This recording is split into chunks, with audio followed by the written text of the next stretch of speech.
والصلاة والسلام على سيد الأنبياء والمرسلين أبي القاسم محمد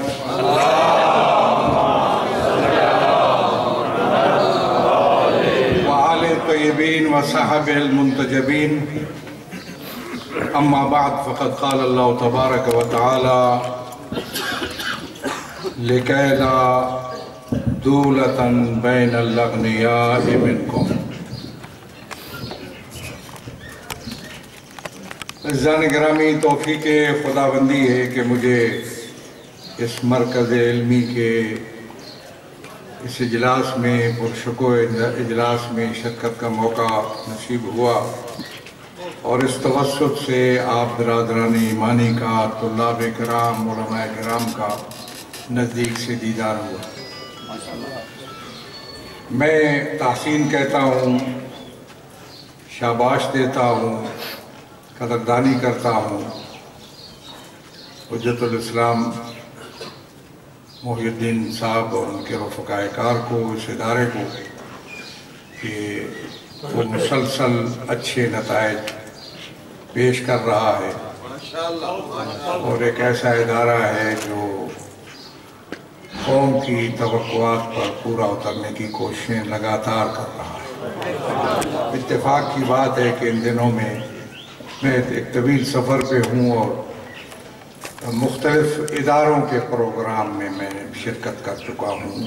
یہ کوئی تیسرا یا چوتھا پروگرام ہے جو ایسے اداروں کے اجلاس میں مجھے شرکت کا موقع ملا اور ان اداروں کی اچھی کارکردگی سامنے آئی اور اس سے خوشی ہوئی اور امیدیں وابستہ ہوئیں کہ جیسا کہ عزیز کہہ رہے تھے کہ اس قوم کو اداروں کی ضرورت ہے اور ایسے اداروں کے ذریعہ قوم کی ضرورتیں پوری ہوں گی اور قوم کے مسائل اور مشکلات کا حل نکلے گا۔ اس میں جو ایک اہم بات سامنے آئی کہ تشیع میں یہ صلاحیت ہے کہ وہ ادارے بنائے اگر اس کو صحیح سرپرستی اور صحیح رہنمائی ملے۔ یہ صلاحیتیں تشیع میں موجود ہیں۔ اور دوسری بات یہ سامنے آئی کہ جتنے بھی یہ 3-4، میں ان کا تذکرہ نہیں کرنا چاہتا، وہ آپ دیکھ لیں گے، جتنے بھی میں اداروں کے اجلاس میں گیا ہوں، ایک ہم آہنگی اور ایک یکجہتی وجود میں موجود ہے جو قابل تحسین ہے۔ کوئی ان کا آپس میں ٹکراؤ کا تو سوال ہی پیدا نہیں ہوتا، ایک سمت میں سب چل رہے ہیں اور ہم آہنگی کے ساتھ اور یکجہتی کے ساتھ، اس لیے کہ رہنمائی صحیح حاصل ہے۔ جہاں پہ صحیح رہنمائی ہو اور صحیح سرپرستی ہو تو وہاں اچھے انداز میں کام ہوتا ہے، باثمر ہوتا ہے، نتیجہ بخش ہوتا ہے اور اس میں کوئی آپس میں کشیدگی یا کشمکش کا شائبہ اس کے اندر موجود نہیں ہوتا۔ جہاں ذاتی مفادات ہوں، گروہی مفادات ہوں، شخصی مفادات ہوں، خواہشات کا ٹکراؤ ہو، وہاں آ کر کشیدگی اور کشمکش پیدا ہوتی ہے۔ لہذا ہماری ذمہ داری بنتی ہے کہ ہم ذاتی مفاد سے بالاتر ہو کر سوچیں، اپنے ذاتی اور گروہی مفادات کو ملی اور قومی مفادات پر قربان کریں۔ یہ بہت ضروری ہے۔ اور انہی اداروں سے ایک اور امید پیدا ہو چلی ہے کہ جو تشیع کے خلاف سازشیں ہیں وہ اس سے پہلے بھی ظاہر ہے کہ آپ کا قومی پلیٹ فارم موجود ہے جو اس کو ناکام بناتا رہا۔ کوئی سازش تشیع کے خلاف اس ملک کے اندر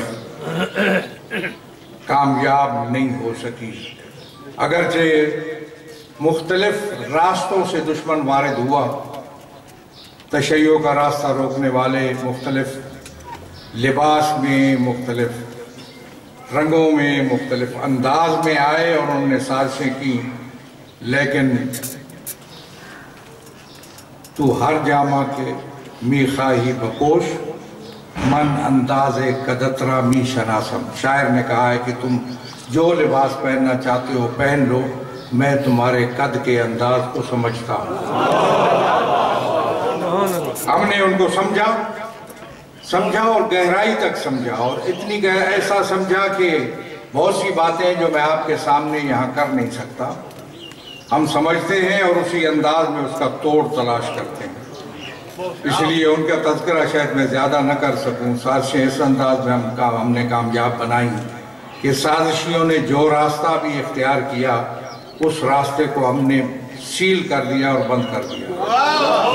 اگر اسمبلیوں اور پارلیمنٹ کے ذریعہ آئے تو وہاں ان کو منہ کی کھانی پڑی، اور اب میں کہتا رہتا ہوں کہ پرزہ اٹھا کے لے جاؤ، گھومو پارلیمنٹ کے گرد، تمہیں کوئی سوراخ ملے کہ تشیع کے خلاف سازش کو اس سوراخ میں پھینک سکوں تو وہ سوراخ بھی آپ کو نہیں ملے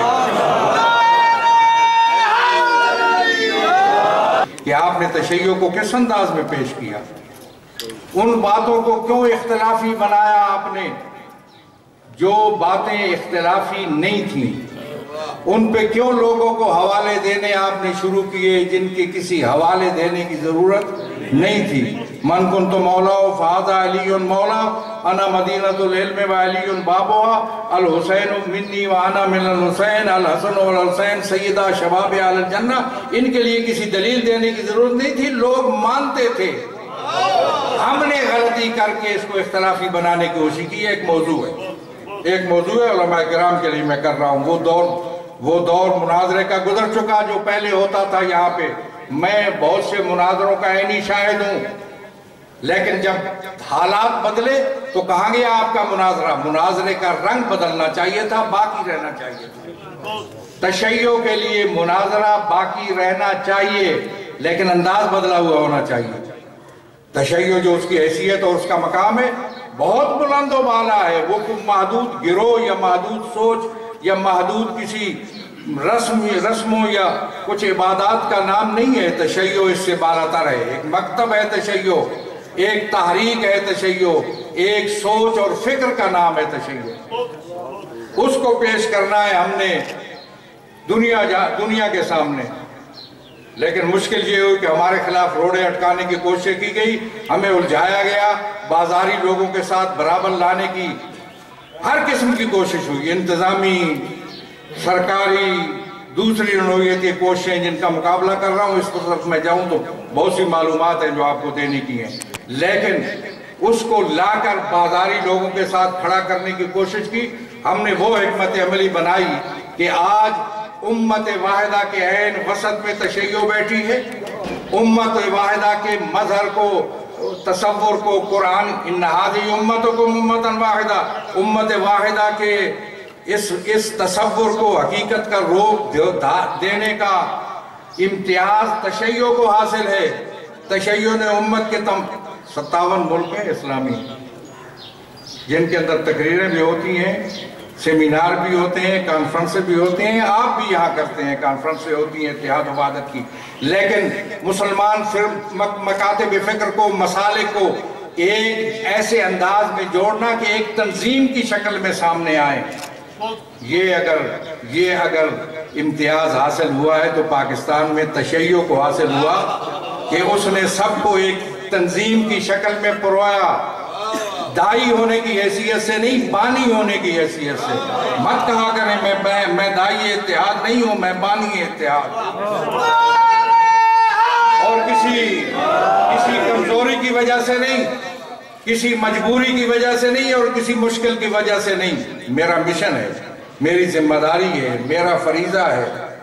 اور یہاں کہہ دوں، جب قرآن کہتا ہے ان ھذہ امتکم امۃ واحدہ، آج جب یہ آیت آپ کے سامنے تو آپ کی ذمہ داری بنتی ہے کہ امت واحدہ کے تصور کو حقیقت کا روپ دیں، اور یہ سب سے پہلے پاکستان میں میری ذمہ داری ہے کہ میں امت واحدہ کا ایک مظہر حقیقت کے روپ میں آپ کے سامنے پیش کروں، اس لیے کہ میں اس خاندان سے تعلق رکھتا ہوں نسباً و نسبتاً جہاں یہ وحی الہی نازل ہوئی ہے۔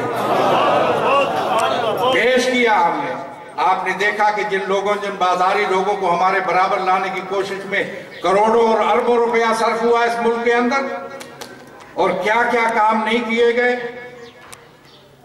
ہم نے تشیع کی عظمت اور عزت کو ہمیں یہ امتیاز ملا، اللہ کی مدد ہے، اور میں سمجھتا ہوں نظر خاص سے امام زمان اجل اللہ فرجہ الشریف ہے کہ تشیع اس مقام پہ پہنچا قومی دھارے کے اندر جہاں تشیع بانی اتحاد ہے، عین امت مسلمہ کے وسط میں بیٹھا ہے، مسند صدارت پر موجود ہے، اس کو گالیاں بکنے والے جن پہ کروڑوں صرف ہوا وہ کسی گندگی کے ڈھیر میں کل سڑ رہے ہیں۔ یہ اس لیے میں سمجھتا ہوں کہ تشیع کی ذمہ داری بہت زیادہ ہے، لوگوں کو کی رہنمائی کرنا، سب کی رہنمائی، صرف شیعوں کی نہیں۔ یہ جو آپ کے مجالس کا سسٹم ہے یہ بہت محدود ہے، کوئی سنی اس کے اندر شریک نہیں ہوتا، کیوں؟ حسین سب کا ہے، سب تک پیغام پہنچنا چاہیے حسین ابن علی کا۔ آپ کی مجالس کے اندر تمام شریک ہونے چاہیے، ایسا انداز اختیار کرو جس سے وہ بد کے نہیں آئیں، اس لیے کہ حسین کے اندر جاذبیت ہے اور کشش ہے، تو مجلس حسین میں بھی جاذبیت اور کشش ہونی چاہیے۔